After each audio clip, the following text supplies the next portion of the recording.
Hey everybody. I It's been a really really busy day, and we have two of our children live in Tennessee in Nashville, and they got rear-ended, and um, it's my husband's daughter and her husband that got rear-ended, and they are um, being looked at right now. So I'm if my head really isn't in it, I apologize. I'm worried about them, and it's been a really long day, and I'm tired.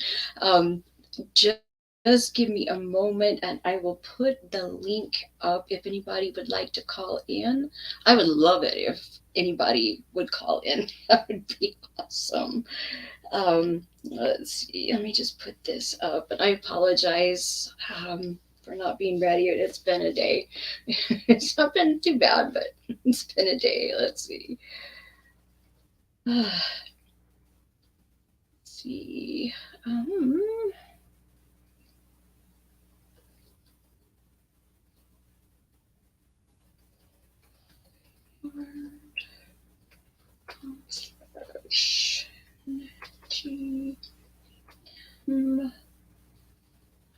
three.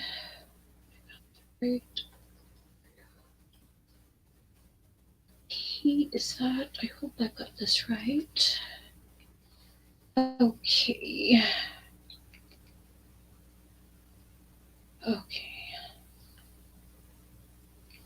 Let's see if I can get this up. Oh, okay. Okay. Okay.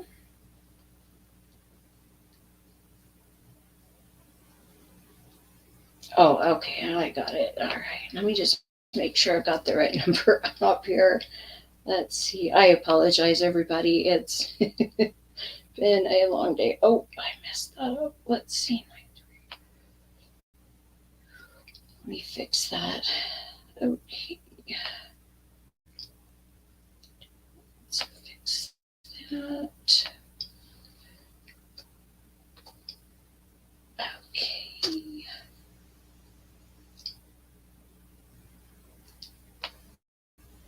Aha. There we go.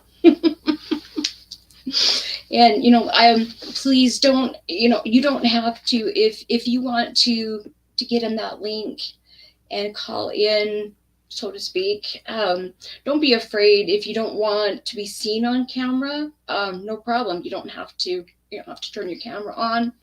Not a problem. So if anybody needs to talk, or if you guys have any comments you'd like to make, please call in. Hit that link. I would love it if I had somebody with me tonight. That'd be awesome. Um, let's see. Let me grab my notes here. Okay.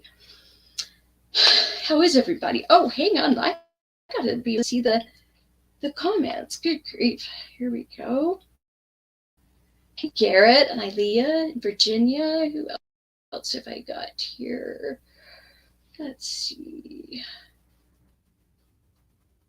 Oh, come on. Being obstinate.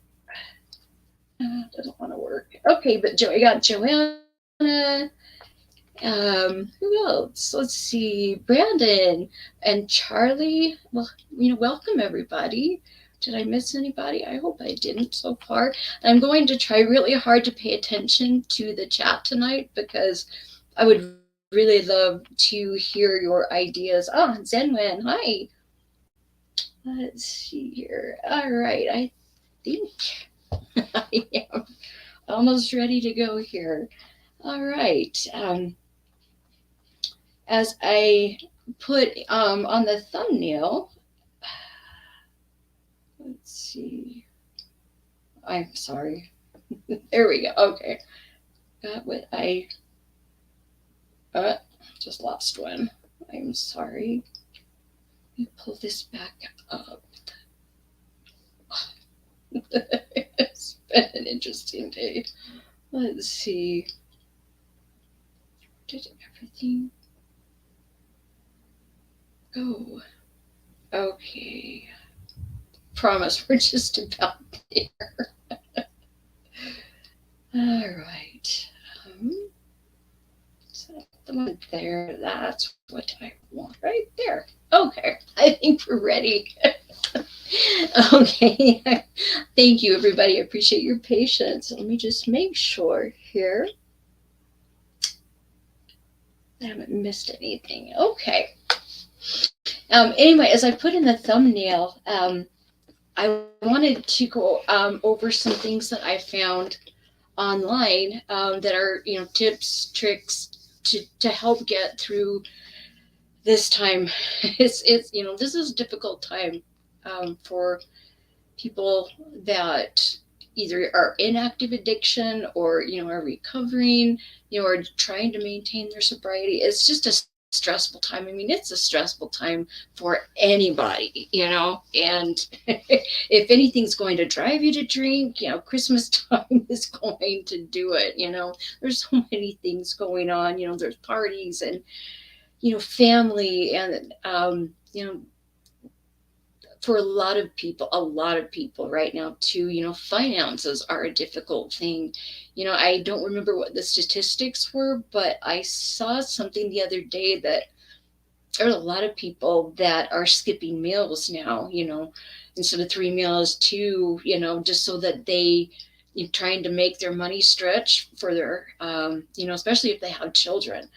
And wow, that's so if people are struggling just to get food on the table, to pay their rent and their heating bill and their anything like that, oh, it's so stressful.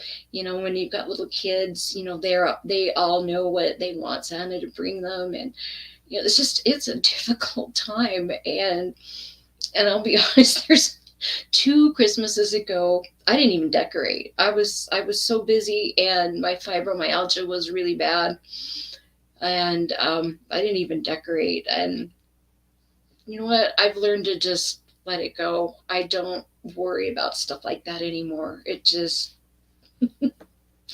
it's not worth losing my sobriety to stress myself out over things like that. And the way things are going, I don't know if I'm going to decorate this year. I hope to, at least before the grandkids come over, because they love that. And we'll see what happens. But I'm not going to stress myself out or worry about it if I don't get it done. Oh well, it's just not worth it. Um, but this is a difficult time this year, and I found a couple of things online, and I just wanted to share with you.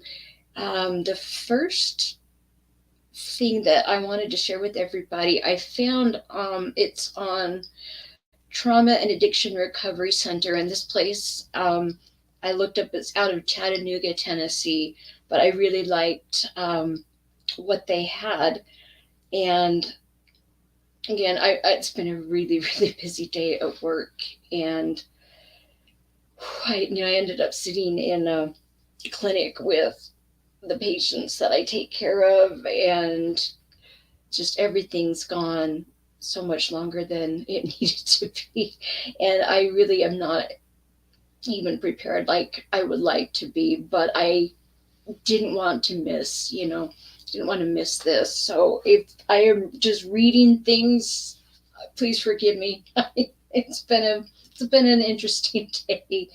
Anyway, the first thing I wanted to go over, like I said, this is from that place in Chattanooga, and it's 10 tips and strategies for surviving the holidays as a newly recovering addict. And but this works for people that if you're in active addiction right now, there's you can, this still all applies. And I had never heard this term before, but when I was reading through things on their website, they call this time of year the Bermuda Triangle of holidays, and I'd never thought about it that way. But yeah, that's a good description, because starting in November, Thanksgiving, just even getting ready for that big dinner, and whether you got to travel somewhere or you're cooking at home or you've got family coming over, that's all it's a lot. And you get that one out of the way, but then bam, there's Christmas or Hanukkah, whatever your religion might be, and even if you don't even celebrate Hanukkah or Christmas, it's still a crazy time. And honestly, people that don't even celebrate it can still feel the energy, the stress that everyone is feeling. And everybody, I've noticed, I hate going to the grocery store right now or to Walmart because people are just, they're rude, they're ornery, they just want to get their stuff and get out, and there's so many people everywhere, and it's not fun. It's you can just feel the tension. And anyway, anyway, we're going back to the Bermuda Triangle thing, Christmas, Hanukkah, and then you get that out of the way, but then bam, and there's New Year's. And of all the days that I can think of, I think that the New Year's is probably the most difficult time, at least for me it was, when it came to trying to stay sober. It's kind of a party, big party. A lot of people get very drunk, don't remember what they did the night before, or they get high, whatever their drug of choice is, and they do things that they're not proud of, that they can't even remember, and then they have that hangover the next day. It's just not fun. So I thought the Bermuda Triangle is really a good way to describe it. Let's see, Joanna says everyone seems so angry out there. At least it's what I've noticed. Yeah, yeah, me too. And you know what else I hate, and is in Walmart.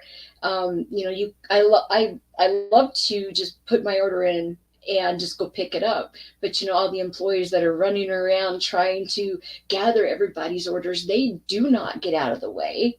They are so rude and mean, and I just I I'm either going to have to just get up really early to do my shopping now, or maybe just go really late. Don't know, but it's not pleasant right now. So anyway, yeah, definitely Bermuda Triangle of holidays.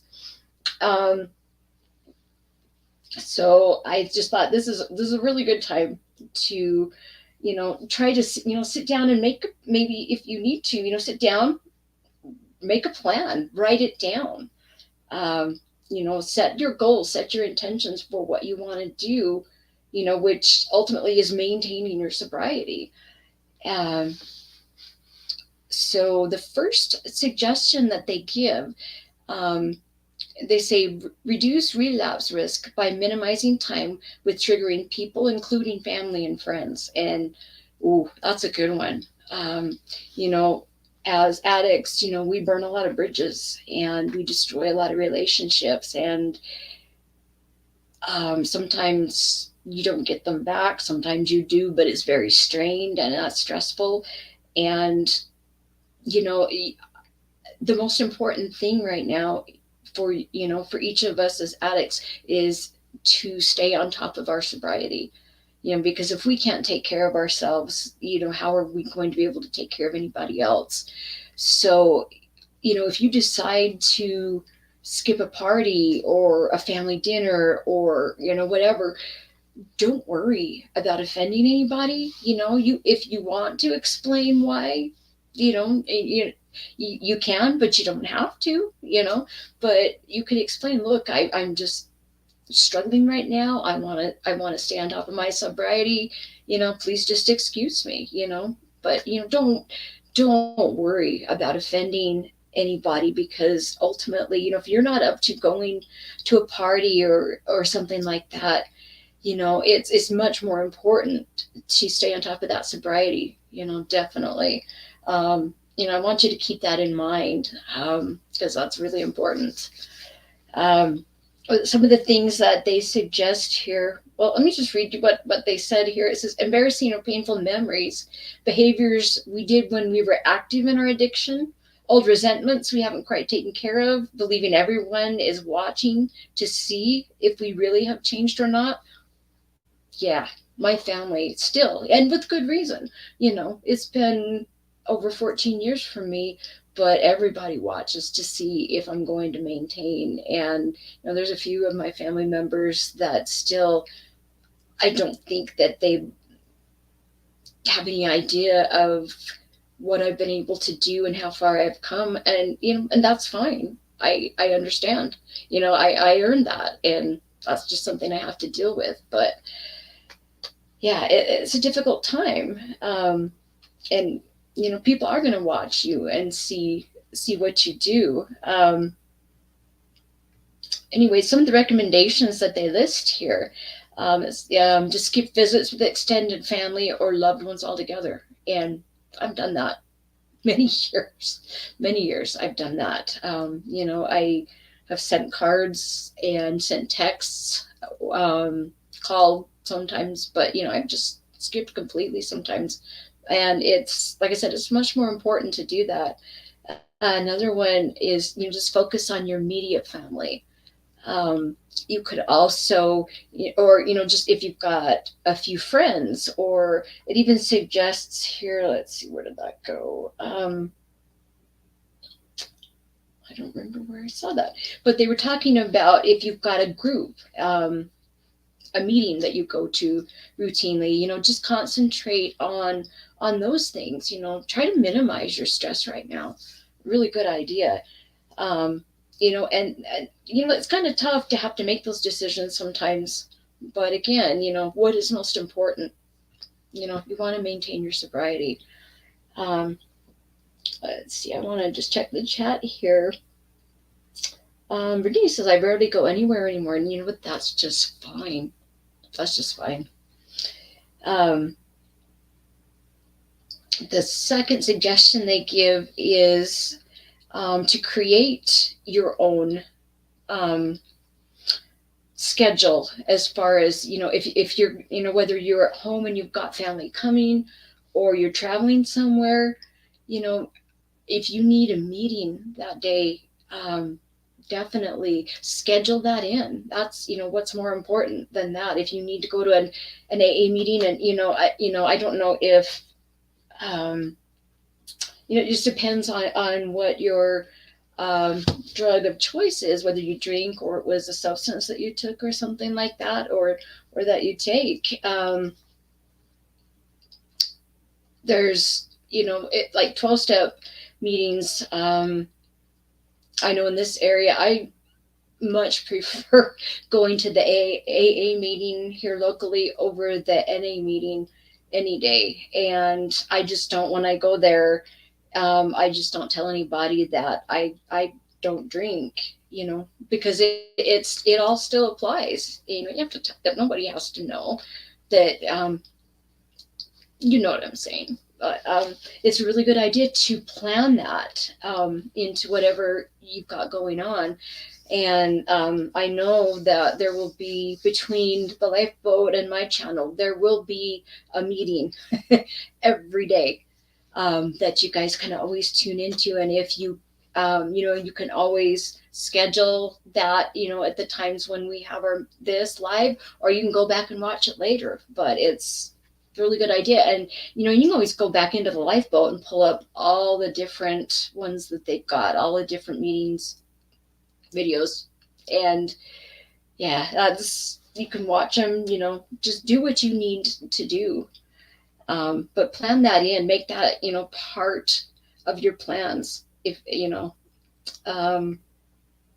let's see, it talks about phone and video meetings, which is what we're doing here.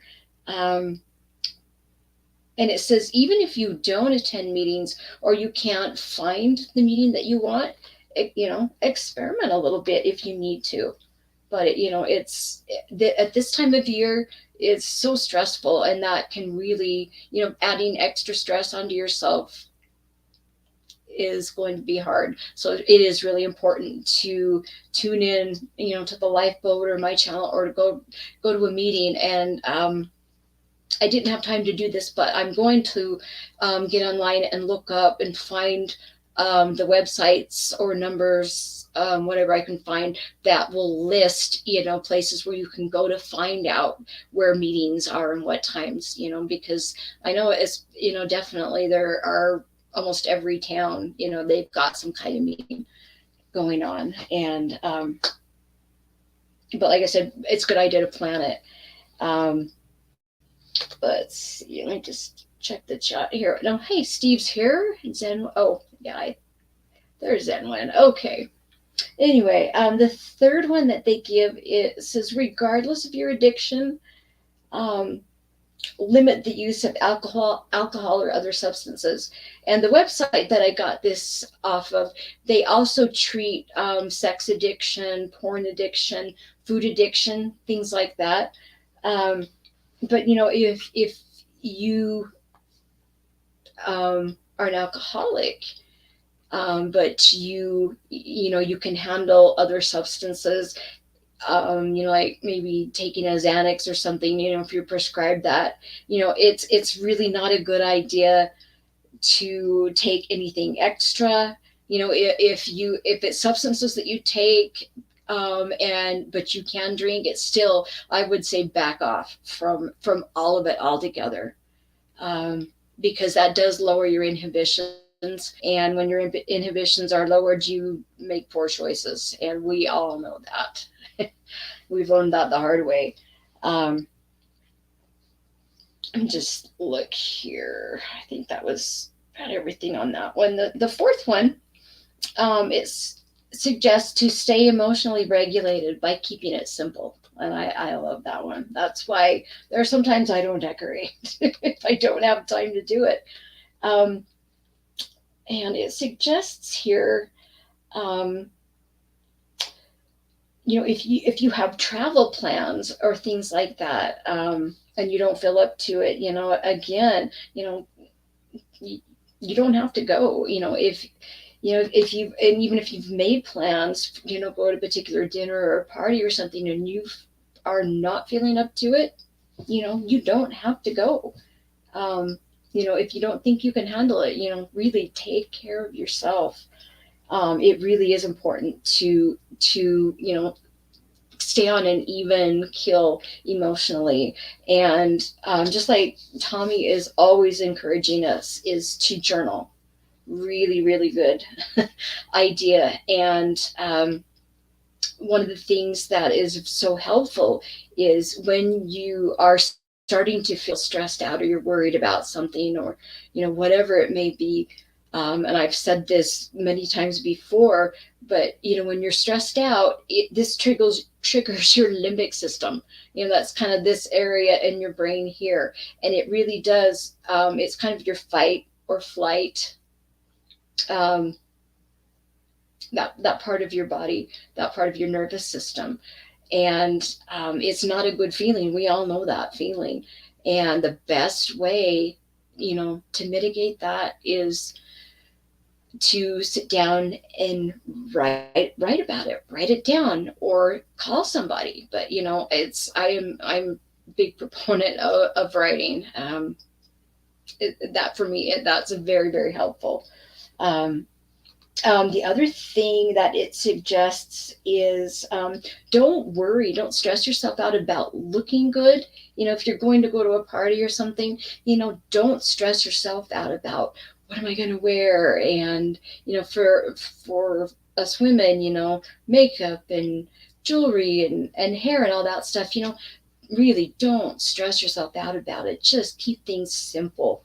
It's much easier, and just keep in mind, what is most important. And the other thing that it suggests is, don't worry about going out and finding the perfect gift for everybody, especially if you can't afford it. That's so stressful. And this year, the inflation, we all know how expensive everything is now. Don't, just keep things simple. Don't worry about the perfect gift. Just keep it simple and just do what you're capable of doing. The fifth one, Um, is take out insurance for your addiction by focusing on how you can be of service. And I love that one. And Tommy and Mark, they definitely they know how that helps. And I'll tell you what, when my fibromyalgia gets bad and I'm in a big flare, which is not fun, I'm in a lot of pain. Um, if I go out and if I've done everything I can do and I'm still hurting and all of that, if I go and help somebody with something, it gets my mind off the pain, and it helps. I cannot say enough about service to others, and especially for addicts. Helping somebody else out, especially if you're trying to help them with their sobriety, it's so good for you and you get so much out of it. But this time of year, there's so many things you can do. And I don't know about on that, on Sundays, but one thing that I have done before is like going to the Humane Society or an animal shelter and volunteering there, cleaning or feeding the animals there, or just sitting down with a cat or a dog or a rabbit, whatever, and holding them in your lap and petting them. Those animals love that, and it's so good for you. I know just with cats, petting a cat, well, petting any animal, it lowers your blood pressure. Um, and cats, when they purr, the frequency that they purr at is the same frequency that our cells vibrate at when we are healing. So it is so good for you. Cats and their purring, yeah, very good. And and if you're not a people person, that's a really good way. If you don't have your own pet, to go to an animal shelter and do something like that. One thing that I have found that's been very helpful too is when I've been at family functions, and I know people are watching me, and it is getting easier the longer time goes by. But when we would go to family dinners and things like that before, I'd go walk the dog, um, just to get out of the house and get away from everybody and just calm down. Animals are so helpful that way. But that's just one idea. There's others. Going to a soup kitchen and serving. Um, you know, doing things, service at your local church. There's always something you can find, and even just at home with your family. Say you go over to your parents' house and your mother's really busy cooking dinner and your dad's busy with something. Just jump in and start helping. Find something to do to keep you busy that's helping, because that helps you so much. Um, Doing dishes, offering to help clean up, after a big dinner. And I don't even ask if I know people, if it's my family or if it's friends that I know really well. I don't even ask after the dinner. I just get up and start clearing the table and carrying things into the kitchen, and I just start doing dishes, things like that. It really gets your mind off of everything else. That's very helpful. Um, and don't forget, if you have a significant other, don't forget about them, and try to help them too, because that's just going to strengthen your relationship with them. But those are always things. Anyway, those are just some of the things that you can do. I just want to check the chat here and see if anybody's got any other suggestions here. Let's see. I don't see anything anywhere. Okay. Let's see. The sixth one they give, and I really like this one. I've never heard it called this, but I like this one. And here it's called the three B's of stress management, and it's blink, breathe, and bathroom. I like that. Um, I just want to read this. Here it says, when we are stressed or feeling threatened in some way, we can get tunnel vision. Our eyes may get big, and that's your fight or flight system kicking in, your limbic system. Your eyes, I think they're talking about your that your pupils dilating. By what they mean, your eyes getting big. But you forget to blink. Um, you kind of get frozen in that stress. Um, it says here, blinking or just shifting in your chair can remind you that you are okay. That's a really simple thing. It kind of will break you out of that trance, that fight flight that you're in. It can help. Um, you're trying to remind yourself, I'm not in danger. I'm okay. Just shifting, moving, blinking. And if that doesn't work, there's more you can do, and it continues. Um, to breathe. And when I used to work in the psych ward, and when people would have anxiety attacks, I called it grounding. That's how what I've always heard it termed as. But if you're in an anxiety attack, sit down and try to regulate your breath. Deep breaths, breathing. Um, for me, the easiest thing to start people on is just to breathe in for 4 counts, hold it for 4 counts, and then breathe out for 4 counts.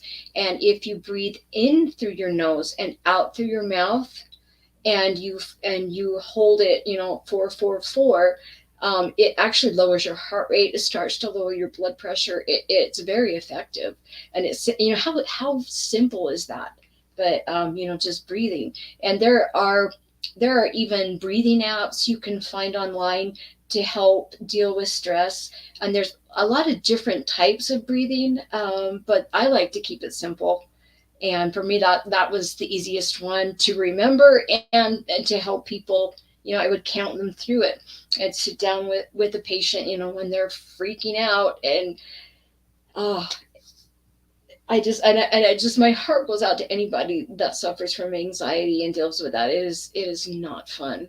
It's not fun at all. And um, but the next thing that you can do as part, to go along with that breathing, is to ground yourself, by your senses. Okay, what do I see? And tell yourself, okay, like me, I'm looking right into my ring light right now. But, what am I seeing? What do I smell? What do I touch? And if you can, like, touch your thighs, I, like, right now I can feel my hand on my dress, but what can you feel? Um, just run through your senses, and bring yourself back into the present, and just continue to do those slow, deep, even breaths in and out, in through your nose, out through your mouth. Ground yourself through your senses. It really can help bring you back to the present and bring you out of that. um, the next one I have mixed feelings about. The third part of that, the third B, is the bathroom.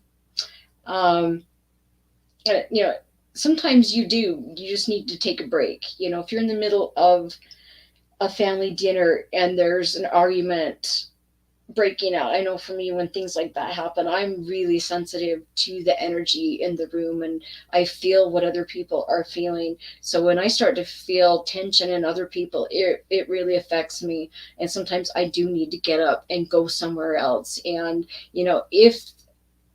if you're not like me, where I used to raid people's medicine cabinets for their cough medicine and their pills, any narcotics like that.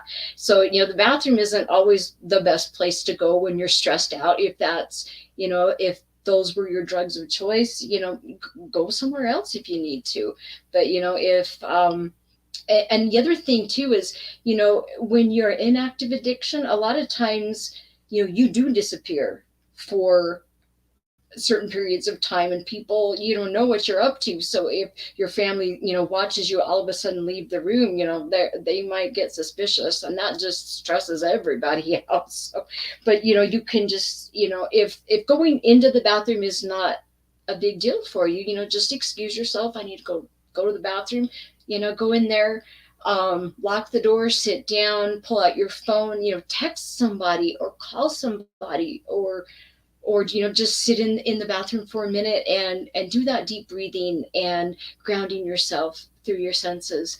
Give yourself a minute to calm down and to break away from what was causing you so much stress. And for me, I don't head to the bathroom in situations like that. I go outside, or I go into a bedroom or something. And if I know that people are watching me, then I just explain, look, guys, I need a minute. I'll be back. Give me 10 minutes and I'll be right back.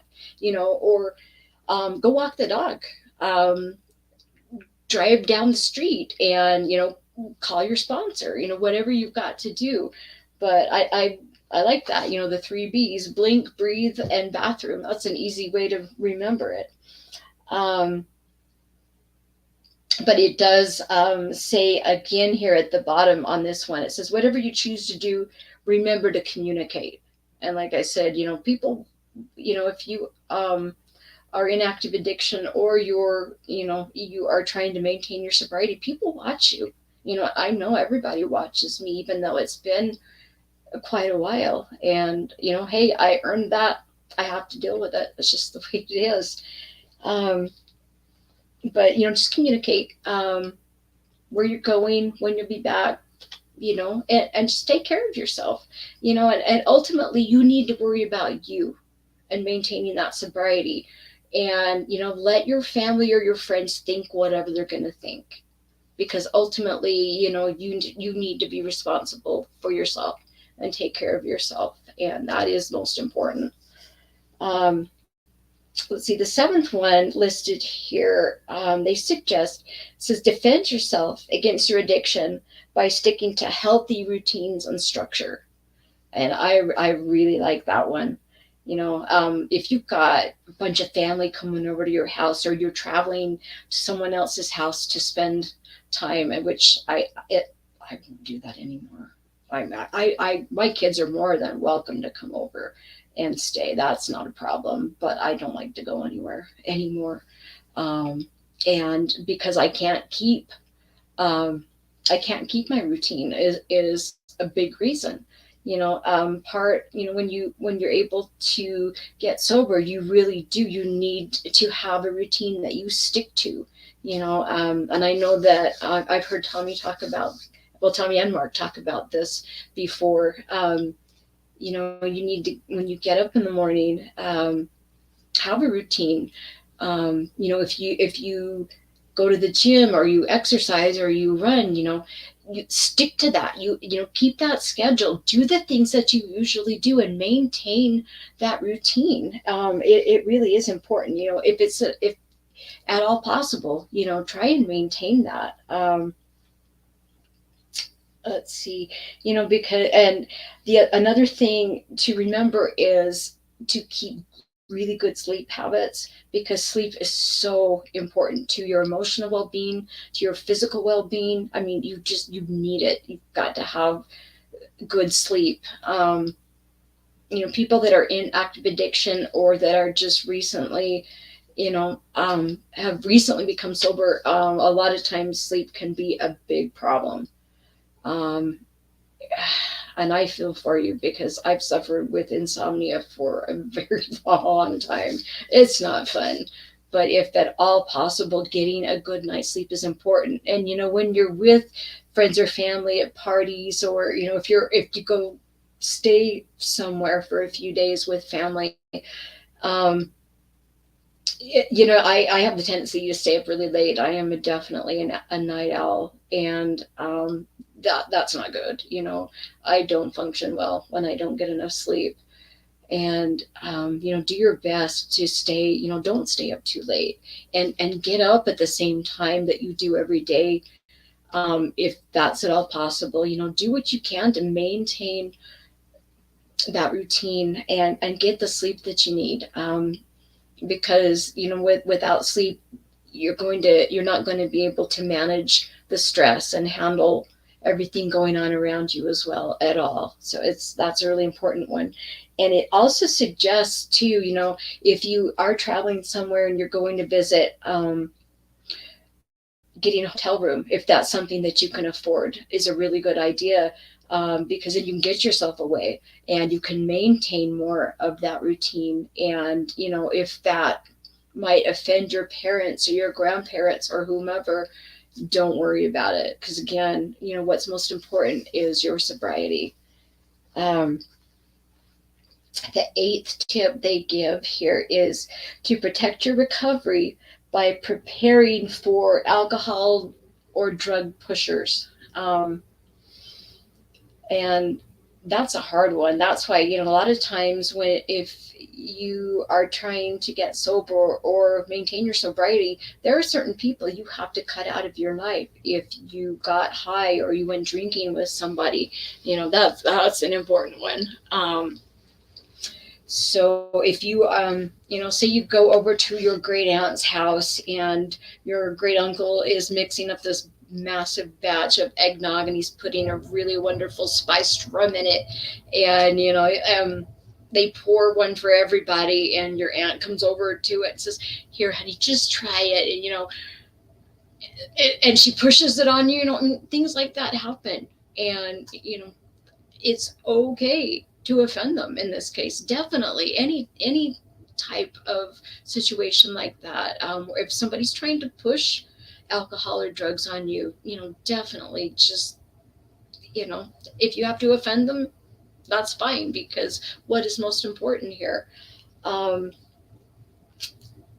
and it said here, it's good to be prepared for these kinds of invitations and complaints from your loved ones, and there's a couple of things here that it suggests you could say. And one here is, "No thanks, I'm allergic to that," um, or I'm not going to have any, right now," or, "When I eat, I stop and I just keep going till it's gone." I mean, that's something else you could say. You could say, "I'm in recovery," and to, me, it would be pain pills. And I've never had anybody actually push those on me, but you know what I'm saying. Um, explain want. I'm in recovery. I just want to get angry. I really like to, college. I'm allergic to this. When I drink, I get into it. Um, Another thing you can do is, everybody really is putting, you can take it, and as soon as you're back, chug it. I've seen people pour drinks into potted plants. It's not good for the plant, but what's most important here. Or change the subject. And my mother is really good at that one, at changing the subject. um, but just remember what is most important. And if you're going somewhere where there are these types of pushers, either prepare for it or just don't go. Um, the ninth one, is use your support system to help your sobriety. And that's definitely an important one. You know, have you got that list of the top 5 people that call if you need to keep those numbers prepared to use them? And if you're going somewhere and you're anticipating that you might get stressed out, or something might trigger you, and you're gonna find that urge to use, beforehand, call a few of your friends and say, "Look, I'm going here. This is what's going on. Are you going to be around?" Kind of prepare for that and find out who will be there, to call. Have a list. Have a few people that you'll be able to get in contact with. That's a really important one. And let's see, is there anything else on that one I wanted to go over. All I could say on that one again that I was thinking of is, again, make sure that you know what you're going to do as far as a meeting if you need that. If that's something that you do every week, if you go to a meeting or you tune in online, it's, make sure that you don't skip those. That's really important. Maintain your support system. That's a really good one. The 10th one, it said, don't forget about the come down. I'd never really thought about this one. Um, and let's see, there was part of this I wanted to read to you. Okay, it says the last tip is not about the holiday, but about the days following the holiday. For many addicts, getting through a stressful situation is not that difficult. We tend to thrive on crisis and intensity. The holidays can fit that description, but watch out for the come down. This is when the holidays are over and our adrenaline and cortisol levels start returning to normal. Suddenly, we aren't surrounded by people and noise. We aren't driven by hectic schedules and a list of holiday tasks to get done. Family has gone, or we've returned home and things are getting back to normal. This is where many addicts start to struggle with cravings, thoughts of using, and may become overwhelmed with feelings as our hearts catch up with our bodies. Be aware of this risk.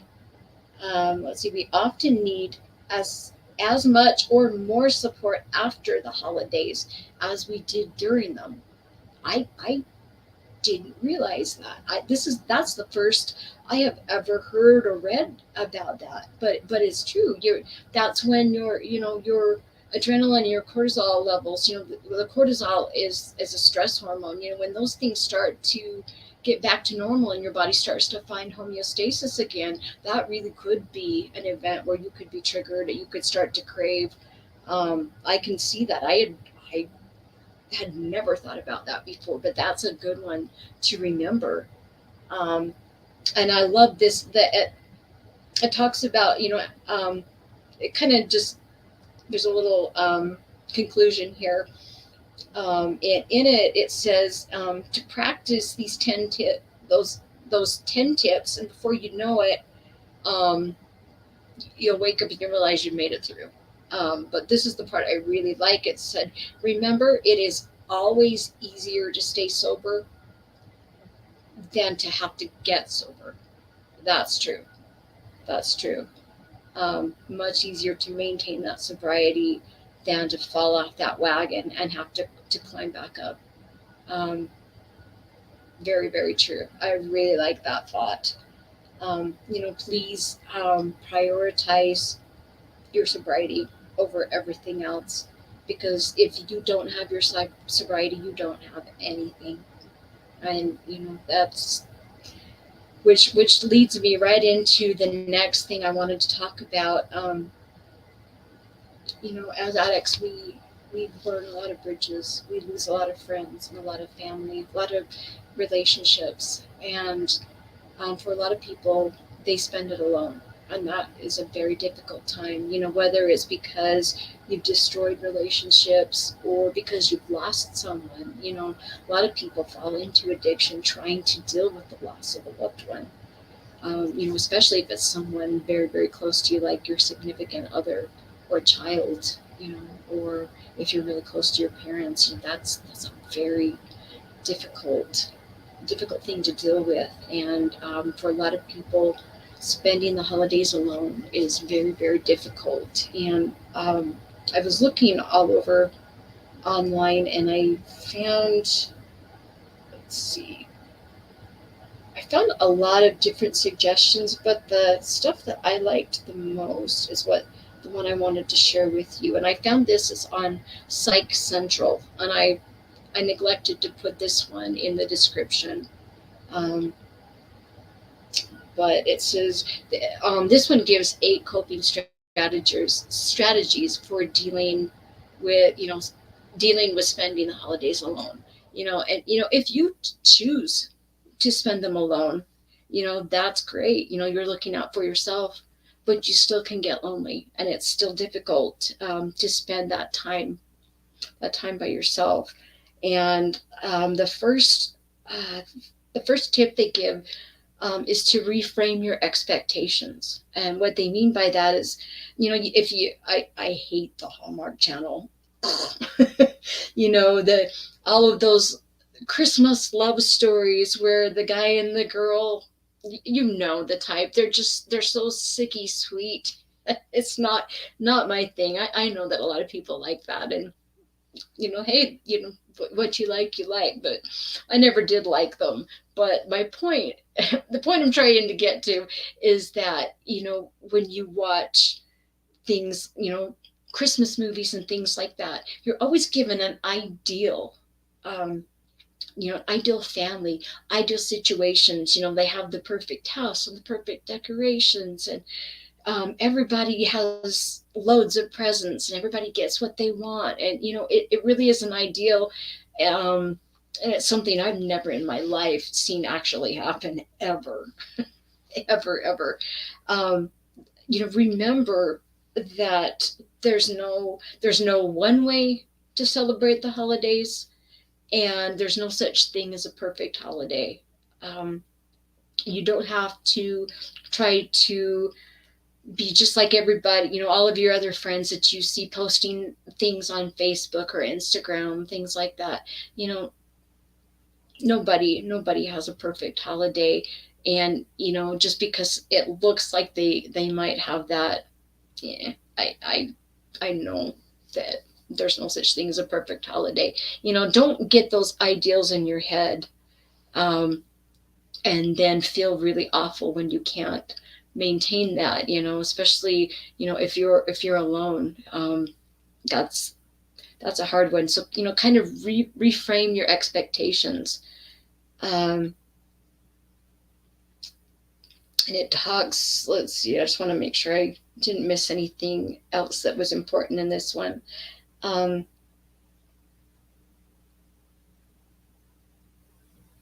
it even says here, if you don't even have to approach the holidays with a festive attitude. You don't even have to do that. Don't push yourself. Take care of yourself. That is so important.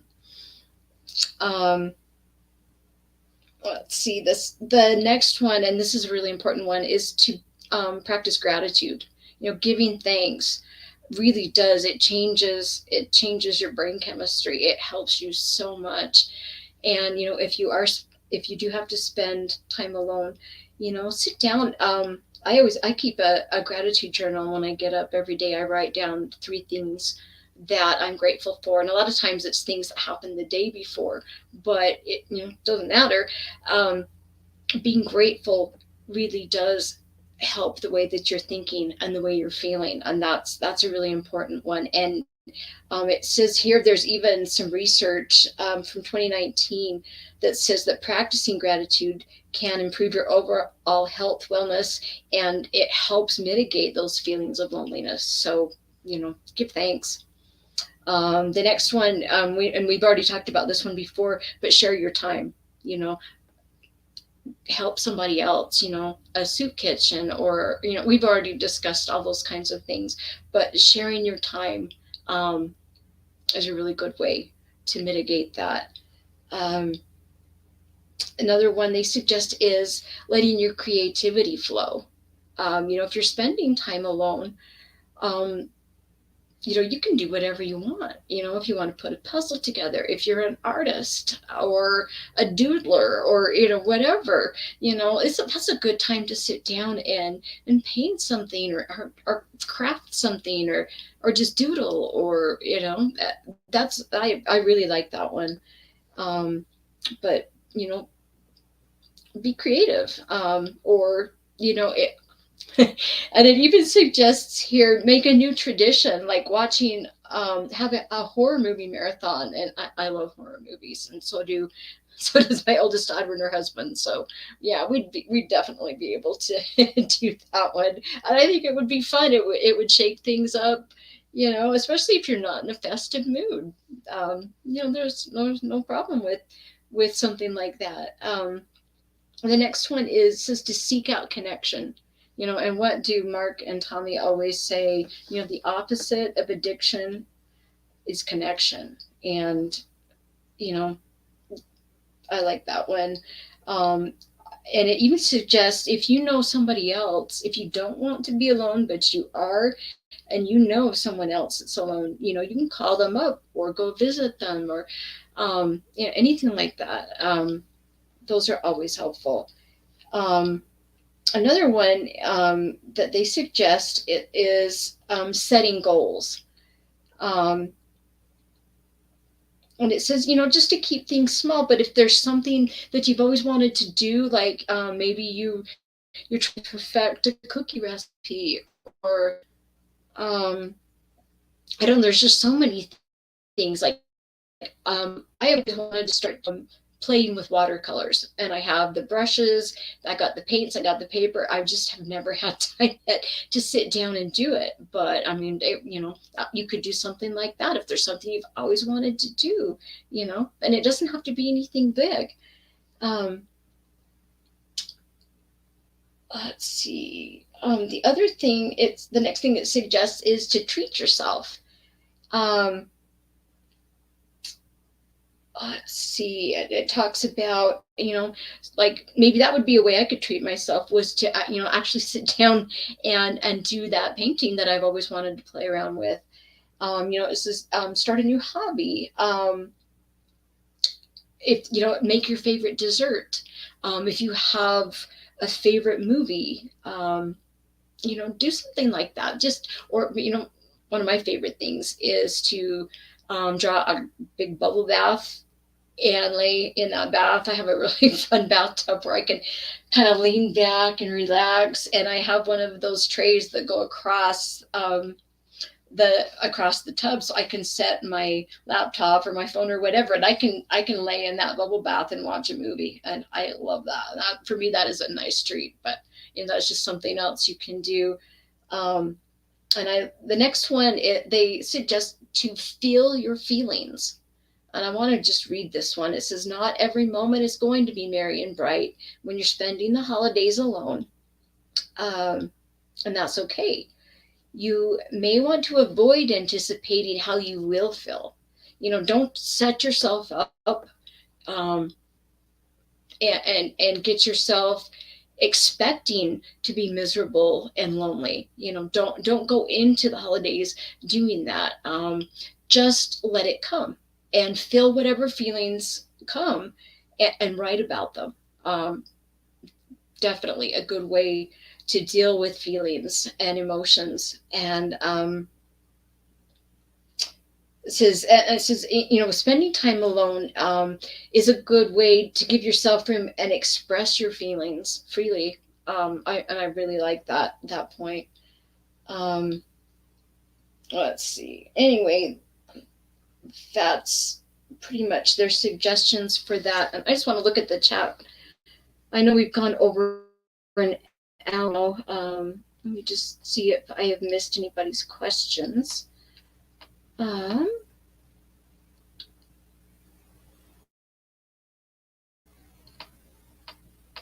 Don't see anything.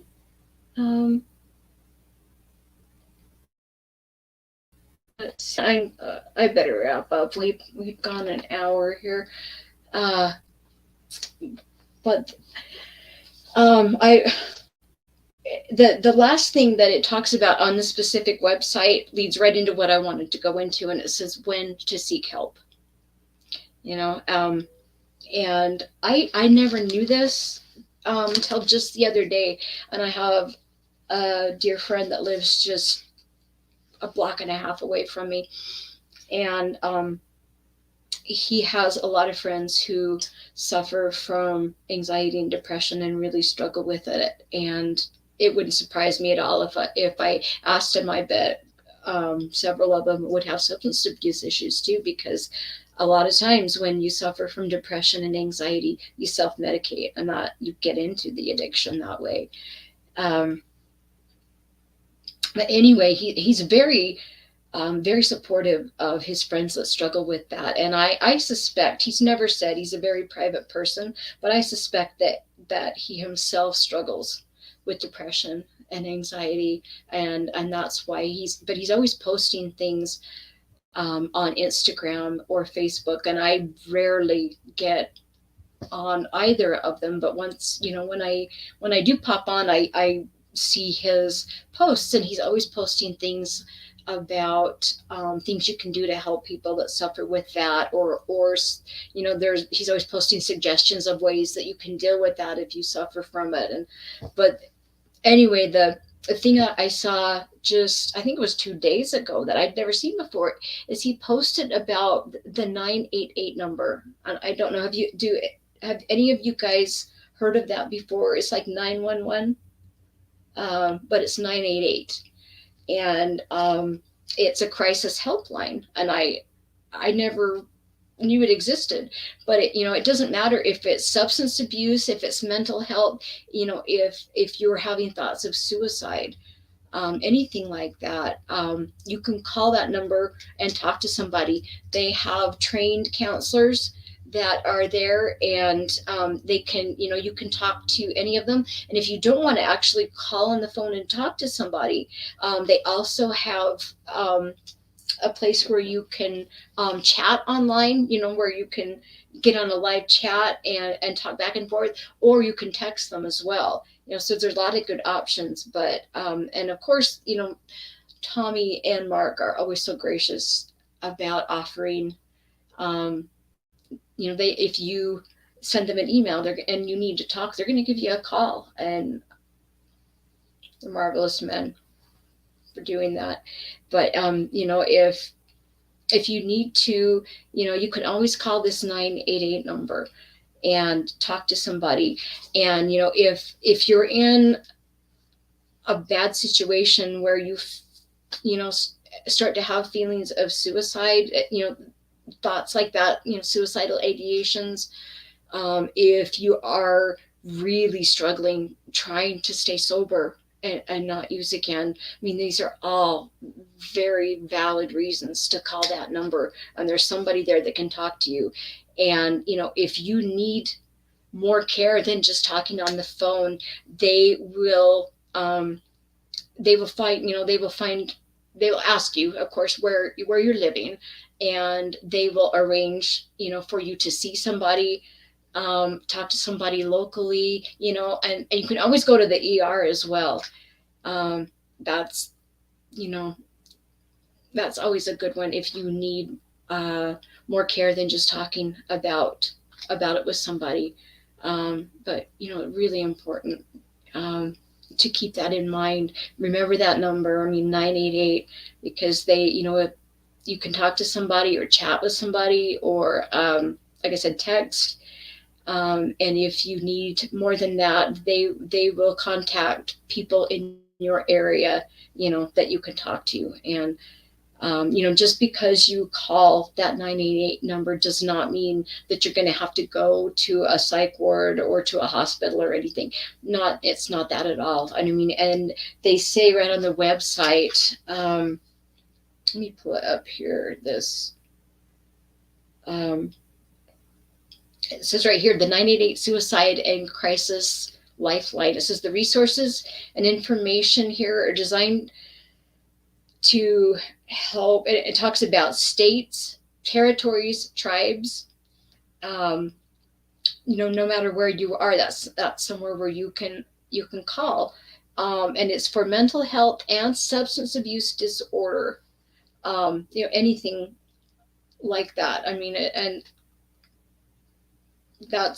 I love that they've got this set up, and if you're struggling and you get to that point where you're having suicidal ideations, or or you feel like you just can't resist that urge to use again, call. And this, if you've already, if you've got that list of 5 people that you can count on and you can call, and you've run through that and nobody's picked up the phone, you can always call this number, but please do not suffer that in silence. Don't white knuckle it.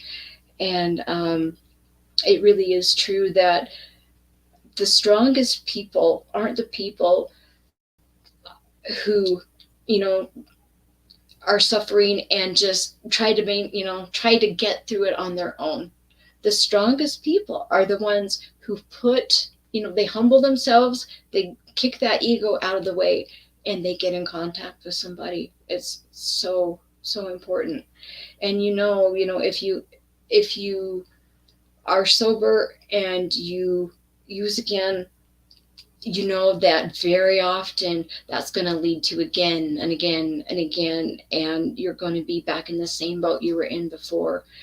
Please don't risk it. Don't play around with that. If you need to talk to somebody, you know have that list of people you can talk to, or use this number. But it would break my heart if I found out that there was someone that I have offered help to, and I've given them my number, and they've chosen not to use it, and they've used, or they've had a drink, or they've done something to hurt themselves. That would break my heart. And please, don't try to get through it on your own. If you need help, there's no shame in talking to somebody. And a lot of times, just that talking, is going to move things from your limbic system to your frontal cortex, where you think rationally, and where the adult part of you, can think things through a lot better. That happens when you talk things through, and when you write things down. So, that's pretty much all I had to offer tonight. I just want to run through the chat, look really close, and make sure I didn't miss something. Let's see. And if there's a question that one of you wanted to ask, and I missed it, please post it again so that I see it. Not seeing anything, but anyway, I really appreciate everybody who has checked in here tonight and put up with my scatterbrainedness tonight. And it's been an interesting day, but I've gotten through it. And you know what?